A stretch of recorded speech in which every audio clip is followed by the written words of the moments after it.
This next section on the discussion of central banking discusses the Federal Reserve banks.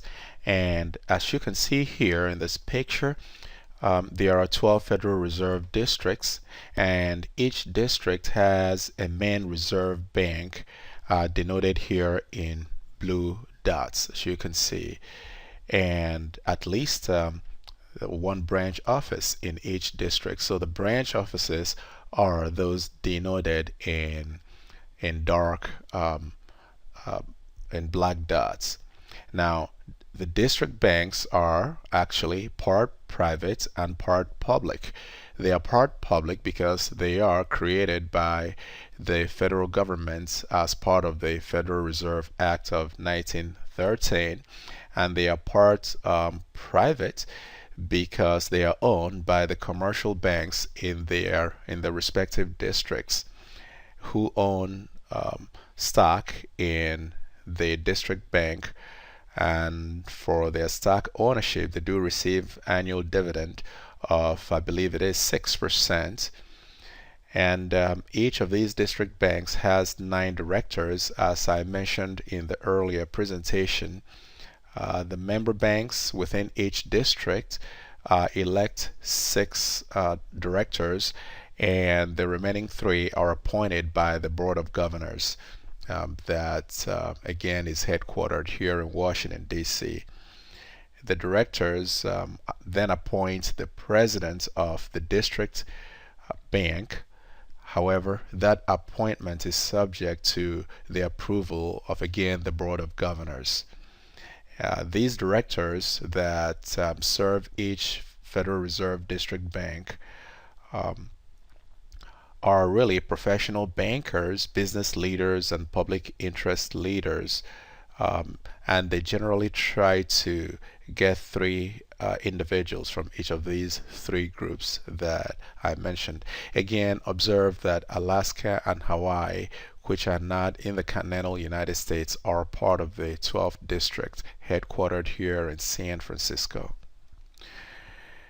And here I summarize the functions of the Federal Reserve banks, which include clearing checks, issuing new currency and removing bad ones, making discount loans to banks in their district. And again, these discount loans represent direct lending to commercial banks within the Federal Reserve District. And then they do oversee bank mergers and expansions in their various districts and serve as liaison between the local community and the Federal Reserve System. And as a result, all of the 12 presidents do attend FOMC meeting in Washington, D.C., even though not all of them have voting power. They do perform bank examinations to make sure that banks in their districts are healthy, and they do collect and analyze economic data on local business conditions. And finally, they do conduct research that helps with monetary policy. The data are passed on to Washington. Now, as I mentioned earlier, the president of the Federal Reserve Bank of New York is the only permanent member of the Federal Open Market Committee, and he or she also serves as the vice chair of the FOMC. Remember, the chair of FOMC is also the chairman of the Board of Governors, and in 2015 that's Dr. Yellen. And these Board of Governors are again appointed by the President of the United States, subject to confirmation by the Senate. Now, why is New York so preeminent in these activities? Well, because that district contains some of the largest financial institutions. Many of them are headquartered in Manhattan and the surrounding areas. And in fact, they control about a quarter of the system assets. So that's pretty significant. All of the federal open market operations take place in New York, in that district. It is actually the second district. The first district is, I believe, the Federal Reserve Bank of Boston. If I go back here, you will see the numbers, so you can see number 1 right there. Number 2 is New York. going forward again. Um, so here also, the New York Fed is the only member of the Federal Reserve banking system that is a member of the Bank for International Settlements, and in that regard maintains close contact with other central banks around the world. So the Bank for International Settlements, a little bit of that is provided here for you, is actually a financial organization established back in 1930 as a way to provide a central uh, information gathering center for all the central banks in the world that are members of it. So they serve these various central banks around the world by promoting cooperation among the banks, supporting the implementation of of agreements made by the Basel Committee on Banking Supervision, conducting economic research, as well as also impact studies on policy issues affecting bank regulation, which are carried out by central banks in their various countries. And then they do help central banks in their international financial transactions. Now, keep in mind that the Bank for International Settlements, which is headquartered in Basel, Switzerland, does not accept deposits from or provide traditional financial and banking services to private individuals or corporations. So, in essence, what it does is to facilitate international cooperation, international information gathering, and basically to ensure that there are comparable, if not common, standards in banking supervision across the world within our global market economy.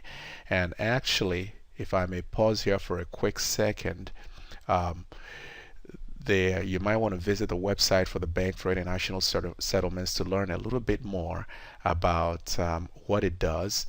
In particular, you'll find here that the support it gives regarding the Basel Committee on Banking Supervision is in the sense that it is the primary global standard setter for the prudential regulation of banks around the world.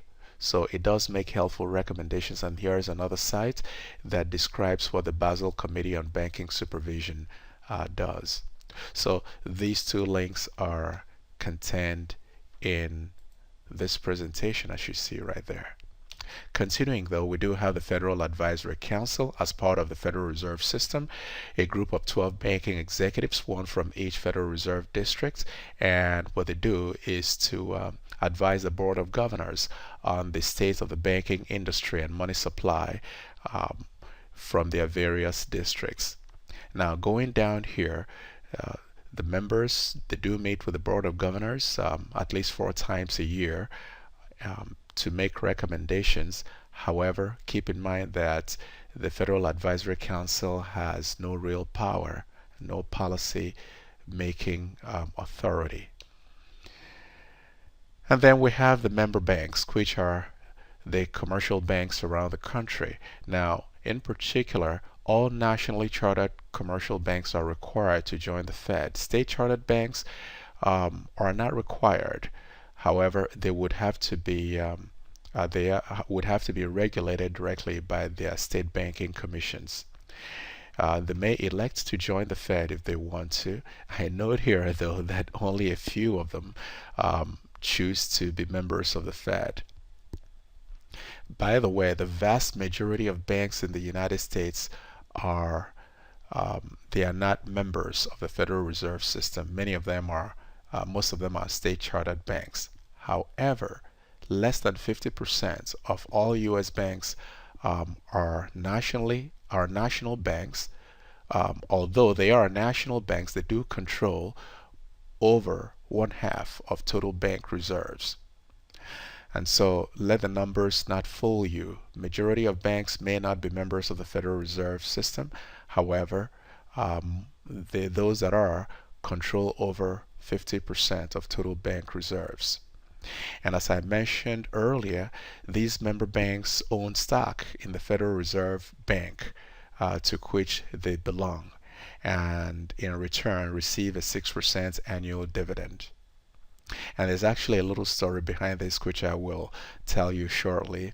But I do want to mention before I go into that that member banks enjoy borrowing reserves from the from the Fed's discount window, for which they pay the discount rates, and they also do use the Fed's check clearing system to process their checks.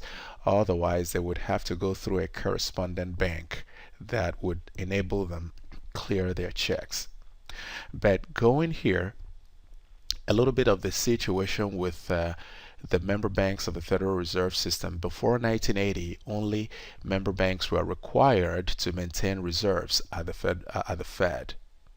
Until then, non-member banks, as I write here, were subject to reserve requirements that were instituted by their various state authorities. However, up until the late 80s, up until the early 80s, there was we experienced a lot of financial distress in our banking system. It was a period of very high double-digit interest rates, and many banks collapsed. And many of those banks that collapsed didn't have sufficient reserves. Many of them were actually community banks and were not part of the Fed. And so there wasn't a common basis for ensuring adequate reserves that can strengthen banking operations in times of financial distress. And so one of the pivotal legislations that was passed by Congress at the time was the Depository Institutions Deregulatory and Monetary Control Act, DEDMICA for short, of 1980, that among other things required all depository institutions, all banks, whether they are members of the Fed or not, to keep reserves at the Fed. And so then this reserve requirement that was now made mandatory and across all depository institutions came into effect fully in 1987. And so choosing not to join the Fed is not going to exempt a commercial bank from maintaining the reserve requirements stipulated by the Fed. But also, all depository institutions now have access to the Fed's discount window and check clearing. So that too is a good thing.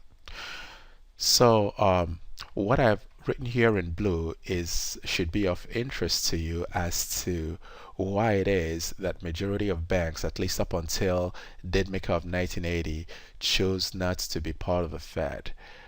It's primarily because of the regulatory constraints. So I write here that until 1980, non-member banks, which were state chartered, since nationally chartered banks must be members, were subject to reserve requirements stipulated by their respective state banking commissions and regulators, which allowed them to hold their reserves in interest-bearing securities. Keywords: interest-bearing securities. So reserves could be held in interest-bearing securities by these state banks, whereas in fact interest was not earned on reserves held by the nationally chartered banks at the Fed. So think about this. If you are a state bank, would you prefer to join the Fed, hold reserves in the Fed that earned no interest, or stay away from the Fed, hold reserves mandated by your state banking commission in interest-bearing instruments and earn income on those?